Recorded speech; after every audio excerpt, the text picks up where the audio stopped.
Isang mapagpalang araw sa ating lahat, and to those who are watching right now on Facebook and YouTube, or those who are listening in Spotify and other social media podcast platforms.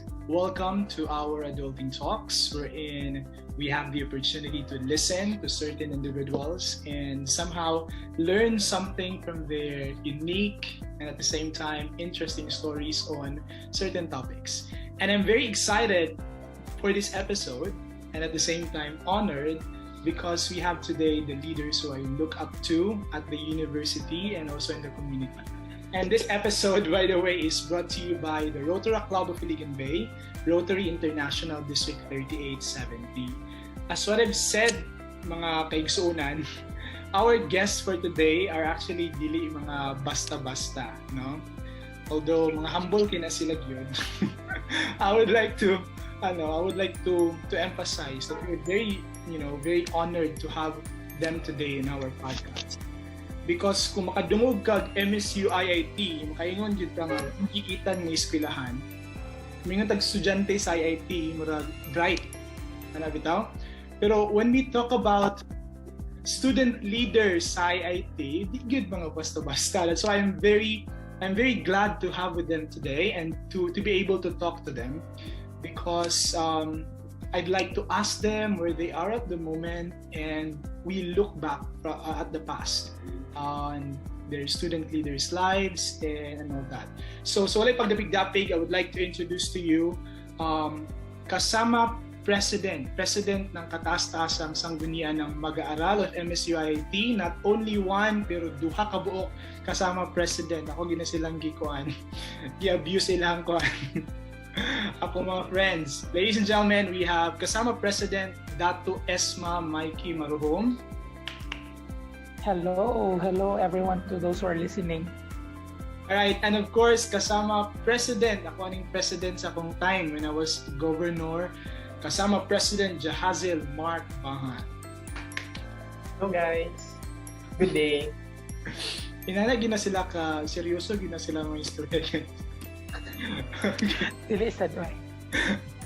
Alright, anyway, so thankful kayo jud kong for this opportunity nga makipagstorya ko sa inyo ha, and hopefully our listeners will also siguro learn something. Although there's already a pressure there not to learn something, but just a conversational podcast. Well, kung first mangutana kay, how are you at the moment of your life right now? And siguro, how has being a KASAMA President helped you where you are at this point of time? I'd like to ask JM first. Hello guys, thank you for inviting. Now, in the middle of the pandemic, I'm medyo struggling since I'm away from my family. I'm working here in Metro. So, it's difficult, especially we have several lockdowns, staying at home, working from home. We didn't know sometimes the boundary of work and our lives. So, but I think our experience in the university, especially in the student organization, has developed certain characteristics that help me in one way or another to cope up with this type of scenario. Actually, for me, I think akong i-calculate, it has been 5 years since I graduated MSU-IIT, and then for sure, basin wala na kailang mga IIT-yan sa tuwa karon or even mga Iliganons. Pero so this is also getting to know you, and then introducing you back to the market sa student life. So JM is not really from Iligan. You're coming from? I'm from Agusan del Sur, Caraga. So I started 2011, way back 2011 as a business economics student. Then I shifted to accountancy in 2012. So okay. Then I entered the student organization by 2013 in the college level. Then 2 years. I spent 2 years in the college executive council before being elected in the KASAMA in 2015. All right, okay. And how about you? Kabalo ko si Mikey is also an Iliganon pero nakay I don't know, hindi ko sure sa imong background. I know you as an Iliganon pero nakay mga kaliwat sa from where? Yeah, my parents are Muslims. My dad is a Maranao. My mom is an Iranon. Each of them are from both the two Lanao provinces. Pero I'm a true and full-blooded Iliganon, born, raised here in Iligan City. So, gina-consider ko sa Iliganon. Even Bisaya or Cebuano is my first language. So, diligid ko ninyo mailhan nga magbisaya, dili ko mailhan nga Muslim unless kung muingon ko nga Muslim ko. So, it's always a shock to everybody nga makabalo nga, ay Muslim day ka. Nga kung kay di man gud mailhan siguro. Yeah. And kumusta naman ka karon, Mike? Kumusta ang kinabuhi? Pandemic as well as what JM said, medyo ga-adjust gihapon.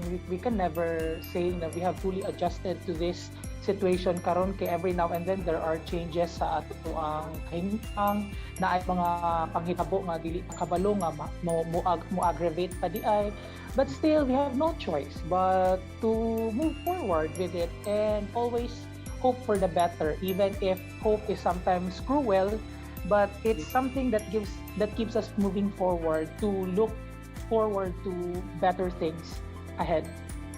Yeah, looking forward, I think being a visionary, having a picture in mind of what will happen in the future are actually traits of becoming a leader. And with that, I'd like us to take a look back of our student leadership life before. So we already know that JM is an accountancy graduate, so accountancy student siya, while being a KASAMA president. Unsa nga year na KASAMA president, Mike? Well, I was KASAMA president a term before JM. So ako'y gisundan ni JM sa KASAMA, and then si JM, kung ang story ni JM is an economic student shifting to accountancy, it's the opposite to me. Kay Exodus ang akuha. I was first an accountancy student who shifted to your department sa imuhang program iyan sa Department of English, taking EB English. So kung sa pagsulod ni JM sa accountancy, I think that was also the time na I left the department to Nagka-classmate us. Some subject. Yes, nagka-classmate. I think that was business math. Was it business math ba to? I think naghahan tungod kay Shifty. Really? Yeah, tama. Yeah. Welcoming kayo na si It Mikey. was a long time ago.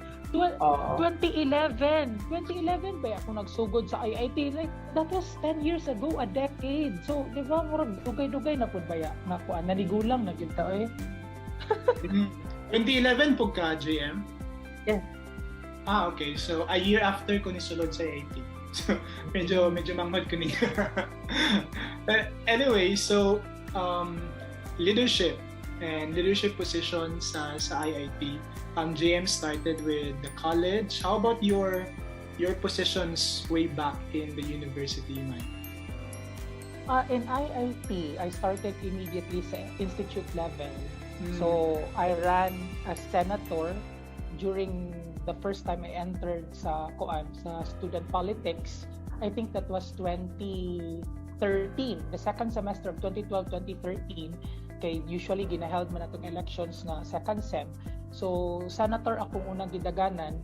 And then, after being a senator, I ran for president in the next elections.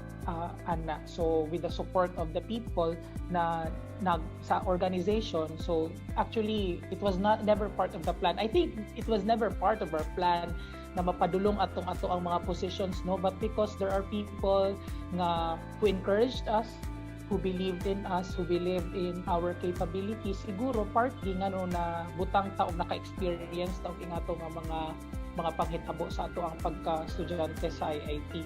So, senator, then president. Unlike JM na naka-start din siya sa college level where I did not experience that. Pero so wala gid siya sa imong mga panganday before, like when you were still in high school nga whenever I get to MSU-IIT magkasama president jud ko or something like that. Did it came? Actually wala gid siya because I tried sa high school. So LaSalle, and then I tried running as president, but unfortunately I did not win. And then I made a self-vow at that time na murag ganing I think it's not for me. Kanang ganing murag dili siguro siya para sa ako. So I intended nga dili na ko musudog nga nang abutang, maybe club siguro nga ako ang apilan kana, pero never gid ang student politics. It was my cousin ang nag-invite sa ako at that time. Governor sa CBAA siya at that time, if you can remember, si T. Ibrahim. So siya ang nag-convince sa ako ang musulod. I was at first hesitant at that time, and then the transition was murag hard ba from being a student to a student leader, and at the same time shifting from accountancy to the English program. Naghitabugi na siya at the same time. But planning it, I think nobody planned it. I think nobody here sa kaning tulo na naadiri karon nga nagplan nga musulod ta ana siguro. I think it just happened. Nahitabo ra gyud nga the events led us to that na nakasulod ta ana nga magutang. Yeah, but for me, it's actually interesting to know nga napildi ka sa LaSalle. Kay knowing you as a person of who you are, I mean, we've met before during a competition sa Iligan Citywide nga oration competition. Like, looking at you from afar and knowing you sa college life, murag mayon ko nga murag di maka mapildi. Nag-wonder. Dili pod oy, there are a variety of factors siguro, but let's just leave it at that nga well, I lost during that time, and it was a waking up moment siguro nga where I proved na wag gyapon ako na fulfill ang ako ang waking up moment or vow at that time nga di mo sulod og student college. Well, in my experience as well, actually, of course, when I was still in high school, wala jud pud sa kung nakuha nga mahimo nga governor sa College of Arts and Social Sciences. But when I was still on my first year, nakita na ko ang governor sa CAS. Makaingon na bitaw ko nga amazing siya. Murag gusto ko nga mahimong parehas sa iya. It was Governor Junaim Lipatuan. Pero I felt like murag impossible for me. Murag makaingon po ko ba nga flowing ra gyud kaayo, like I never even thought nga masundan ako si Kuya Louis Himoy as governor sa CAS because I thought of him as a very talented and skillful jud kayo nga pagka-leader before, and then tada governor ako sa CAS. And I'd like to hear, yeah. Muna akong giingon nga we never planned it. The events led to us ana lang na mga butang. Pero apart siguro sa ato ang duwa, I think JM has an experience sa high school pa lang daan. I think from the two of us, siguro, I think si JM ang murag when he entered student politics in IIT, siya siguro ang naay kanang murag background na ba nga advanced compared to us. Kaya kita man gisulod ka nga wala lagi, pero dili ba I don't know how to term it, pero murag advanced ba kay had an experience in high school before. I don't know it with Ian, but for me I didn't have that chance na sa high school. Diretso ra siya sa college dayon. Yeah, pero if may add, maybe it's not a plan, pero more on involvement because we see something that needs to be accomplished or needs something to be done sa atong mga immediate community. So I think that led us to join the organization. Yeah. Before being a governor sa CBAA, JM, na-involved ba ka sa inyong course nga organization sa accountancy group? Wala. Since I think first year ko incoming second year I ran together with Mikey is Institute Senator, then I ran as a board member sa Second Council before being governor in 2014. So wala kayo involvement sa department organization, but I participated in the organization's activities. but not as a officer. Okay, so diretso po ka sa sa college level. Yeah, I know because dagang mga talented po yun sa organization. So, Alright, so it's good to know your story, no?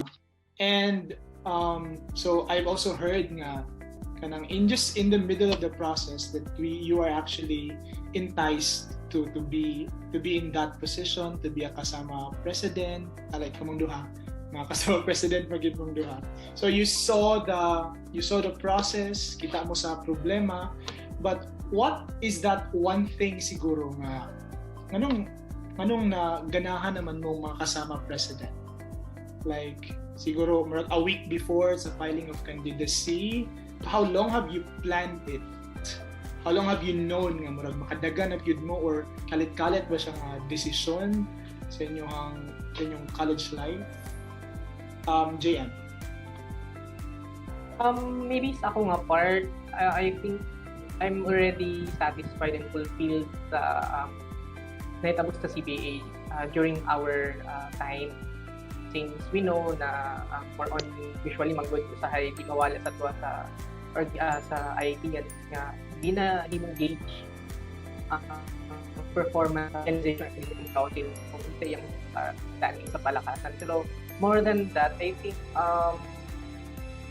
na-instill sa mga CBA students ang na different ang talent sa tao, and we need something or we need leadership to bring this talent together. So dili necessarily nga tungod sa palakasan, but other facets as a student, I think na mo. Especially ang mga freshmen and the inclusion of HRM that time. So grabe ang suporta sa Executive Council.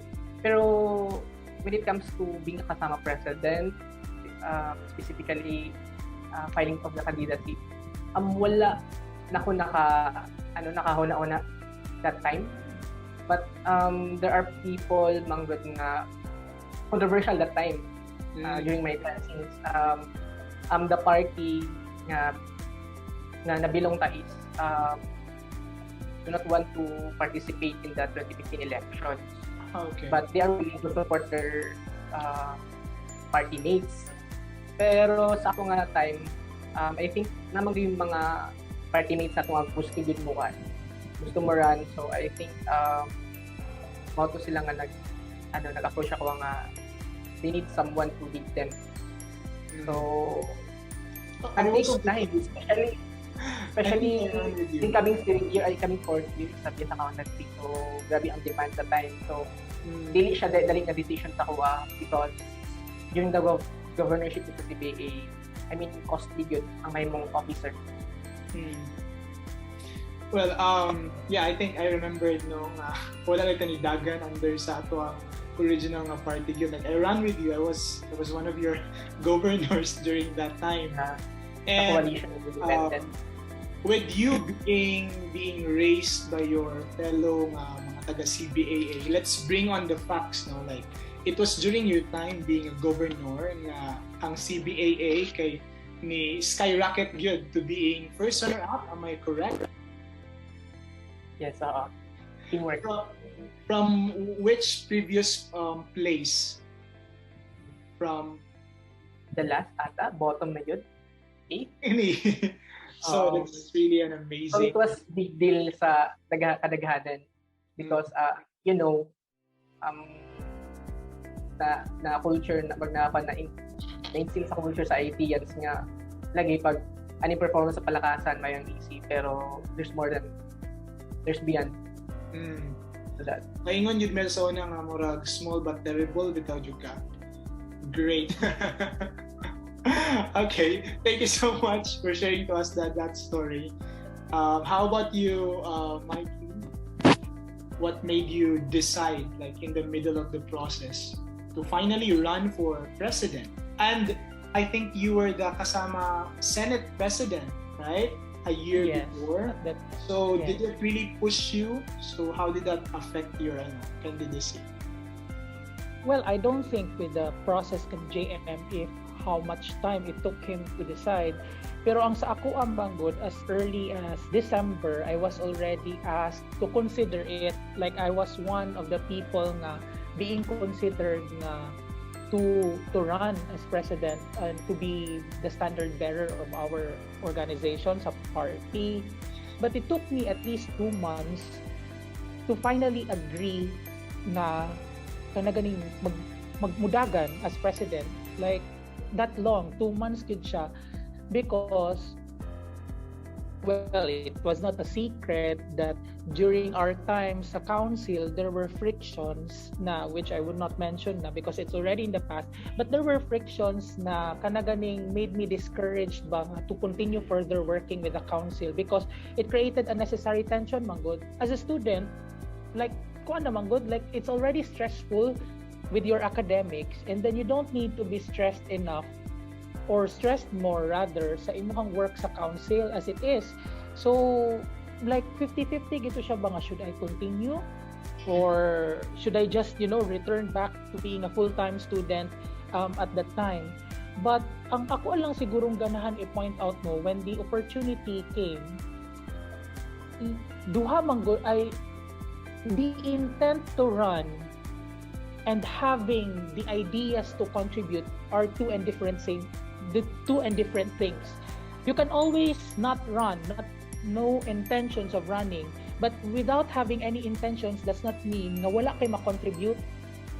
But mas nangibabaw siguro at that time nga kanaganing nakaingon ko nga murag naman siguro ko yung ma-contribute, and then I have a veteran group with me. Like let's just admit it that during my time, a huge chunk of the success of the administration at the time sa KASAMA was because I have a veteran group with me. Like, the people who came with me, 70 or 80% of them had experience already in working in KASAMA. So, it was not a fully kanaganing new set of people na mo-adjust, mo-adjust sa ilang work, because usually what happens is siguro is that every year most of the officers are new and then they have to adjust, and then when they have already adjusted, few time or little time na lang ang nabilin for them to implement what they want, that they had already adjusted to the situation. But in my case, veteran na gid sila tanan. I had Mika with me, I had Justin with me, I had Malu with me. Most of the senators I had or colleagues at that time ran with me. If not ran with me, pledged their support na if ever we would be still in KASAMA, they would, help. So mo nang part pud to ka ba nga naa kay ideas, napagid kay people behind you who can help you, who can work with you. So, it made the decision making easier compared to the others. So I would like to point out lang yun ani diri, because people would always think may kay Maruhom atong siya ang president kay ingani ang nahitabo, like this thing is really good, this that and all. But ang ako lang gid igno, because I am a person na dili gid ko creative na person. It is always being attributed na si Mikey katong palakasan niya ingani. I always hear that gyapon until now. But to set things straight gid diri sa atong listeners karon, I had no role in the palakasan during that time. Like technically no role. I took no role because I acknowledge the fact that I am not creative enough to think of events that would satisfy the wants of the students. I left it with the other officers. The only thing I did there was that finance, approvals, defending such proposals na ana sa ako, but on what to do, I had no hand in it. It was all because of the veteran team na I had then. So one event, I can always remember this na ang akong role permis basta na event sa gym na gabi kay crowd control. Kanang sa crowd, you know how rowdy students get sa isa ka event, and then magkaduol sila dito sa front nga magmutanaw gid sila dito. My role was there to control, and I can vividly still recall one moment na Justin, the vice president at that time, Justin Borromeo, and then Malu, siyagitan gid ko nila, Ana gid sila nga tarunga ni mo trabaho as crowd control and all, but I accepted that because during the event I was not there as president, I was there as member of the crowd control committee. So kanang makaingon ta ana dira ba nga you let your colleagues grow, dili man gud ikaw ra ang may ideas, dili ra pod imuhang ideas ang tarong ug maayo, but they have also ideas nga kanaganing mas maayo sa imuhan.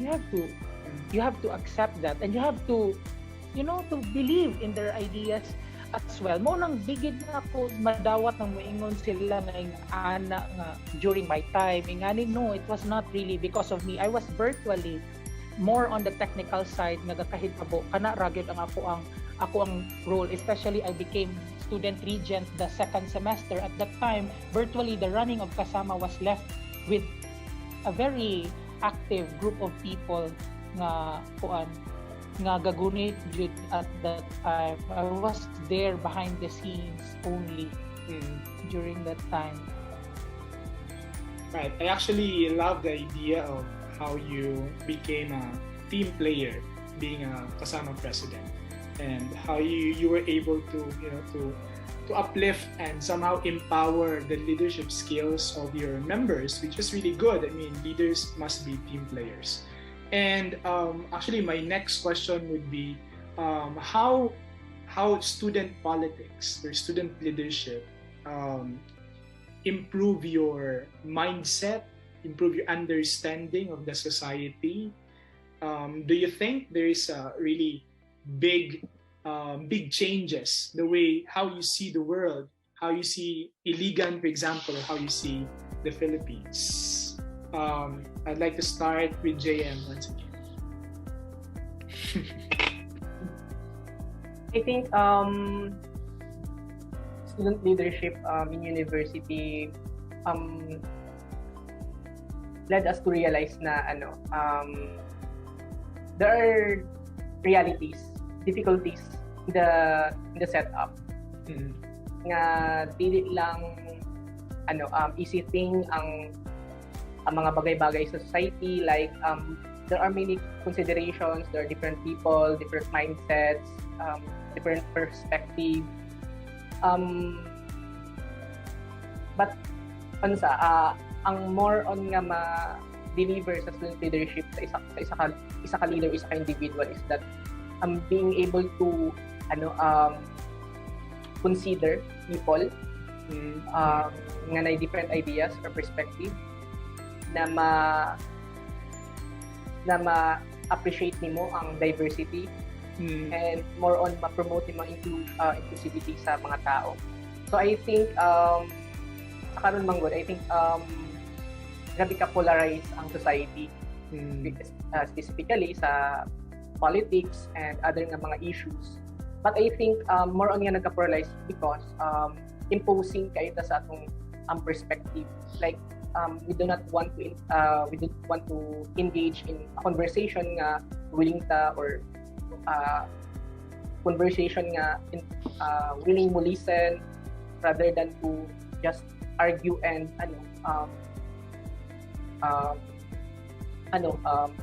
affect someone's mindset.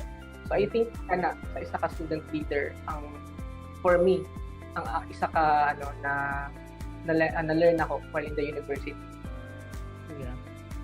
I think the party system nga ato ang nakasanayan sa IIT kay grabe ka mas worst ano bitaw ang panagbikil bitaw sa gawas, which for me it's not really good. I mean, we were able to see how difficult the situation is outside. Murag walay mo control, murag walay DSA, murag mo control sa away-away or whatever. Mikey, what are your thoughts on this? Well, to add to JM sa iyang giingon, inclusivity, diversity, siguro I fully agree what he said, no, nga kanang daghan you will meet all types of people atong time na nag-student leader ka, na uban nga mutuon nimo, na uban dili, naapoy dili mo magkauyon, naapoy magkauyon mo. But one thing siguro, the greatest thing apart from inducing confidence, siguro kay personal development man na, But one thing that I can impart siguro nga really taught me well during that experience was to acquire tolerance. Like how one can be so tolerant facing people with different perspectives, facing people who are passive. Kana ganing, there are some people magod nga very vocal, very aggressive, and then how do you deal with them? Napoy uban nga passive nga mura ganig unsa gigihuna-huna ani niya, did he agree or is, wala ba siya ning uyon sa ang ako ang giingon? But being a leader, especially in our experience, ikaw na governor man ka, you are head of your council. JM and I had become heads of KASAMA as well. You learn to be tolerant enough nga to accept nga sa kadaghan na tao na imong ginadeal, dili gid tanan pari-parihas ug dili gid tanan ga share sa imong vision. But continuing tolerance siguro ang imuhang isunod ana is how can you merge and at the same time accommodate if possible tanan ang ilahang aspirations pod ug ilang ganahan. I'm not saying that you should accommodate everything kay na may polar pod kaayo kanang very exact opposite of what you believe in and what you wanted to happen. But what I wanted to say is that when you find yourself being tolerant with them, how do you incorporate their views? That's the real challenge there. Kaya you want, as much as we want to say nga, we don't want to be people pleasers, we cannot please everybody, but the reality is we have to please them because they're our clients, they are the very persons na we vowed to serve. They are the very same people who are we working with. So we cannot work while imposing our wants alone. So tolerance and kanaganing incorporation of their ideas, there lies the real challenge. When you accept, just like what JM said, you accept that there is diversity and you have to be inclusive enough. How can you translate this to yourself? I-direct na nimo sa imo after accepting that. How do you become more tolerant and how do you accept their views? I don't say, or I cannot say rather na perfect na kaayo ako ingana. I am a person, I am a human. Sometimes sa puton Japon ko, sometimes the emotions will surge, but it really taught me well how to control them. Like how to be kanaganing calm despite the differences na we share. Kanang not to be irrational, not to be erratic, not to be illogical at the face of diversity. Kana gid siguro ang pinakadako nga takeaway lesson nga akong nakuha when I served the council, and I admit nga I brought it all the way now nga people would say nga dili lagi masuko si Mikee, no? Kana ganing people would say that ba sometimes nga dili lagi masuko si Mikee. Well, masuko man ko, but I've learned how to manage my emotions really well because of my experience in KASAMA, my 2-year experience in KASAMA. So I'm way beyond that kuan kana ganing level nga mura ganing kailangan ipakita jud mo what you really feel. Sometimes the trick is that you leave people hanging or questioning what really your true intents are. Sometimes it pays nga kana ganing you don't seem to show everything and just keep them to yourself. Yeah. Thank you so much. An ability to incorporate values yun coming from different kinds of people, even though you don't really like them, and then their ideas themselves, lisod kayo siyang a trait, right? And we only have a few minutes left, and I'd just like us to wrap this podcast with your thoughts on how or what are the things that the student leader should prepare. Like, for example, like if you want to become a leader, you need to be well researched. For example, like I'd like to hear from JM. Like if this person is aspiring to be the KASAMA president, so dapat iyang andam nga mga pamatasan or mga skills baka ha. What do you think? I think I'm not into certain sets of qualifications like character or batasan, but they matter. More on what drives up a person to involve in the organization is ang iyang nakita sa school or sa iyang community na i-need i-improve, na i-need i-address. And I think na siya mga set solution nga nahibalan. So I think nag-revolve jud ang for me ang idea sa isa ka student leader kung ganan siya ma-aspire for certain position. Yeah. Is the ability to identify the problem and explore on the alternatives, talk to people, what they want. So that's it. Yeah, I think to acknowledge the problem, kung wala sila kita sa problema, like what's your position for, right? How about you, Mikey? Last words for this podcast. We only have 3 minutes left. Well, JM already said what I wanted to say, but ang ako lang siguro madungag sa giingon ni JM is that when you want to become a student leader, be excited enough to expect new things, to create new things. But apart from being excited, you need to be prepared to be disappointed at the same time. Because not everything you get to be excited about happens. Sometimes it does not work. When you do it, it does not work. When you're there already, you realize it won't work. So it's not always happy times. It's sometimes, waters are, not stagnant really. It's just like that. So kana lang siguro, be excited for you to keep going on, but also prepare your heart to be disappointed. Kay dili man gyud tanan, dili kanunay makuha na to atong ganahan. Kana lang siguro ang akong maan. Yeah. Be excited. I mean, it's all about mindset, right? Mindset is everything good. Like I remember Dr. Ignacio said in one of the academic na mga pagtitipon because of the calendar summit. Academic summit, he said like mindset is the toughest barrier to surmount.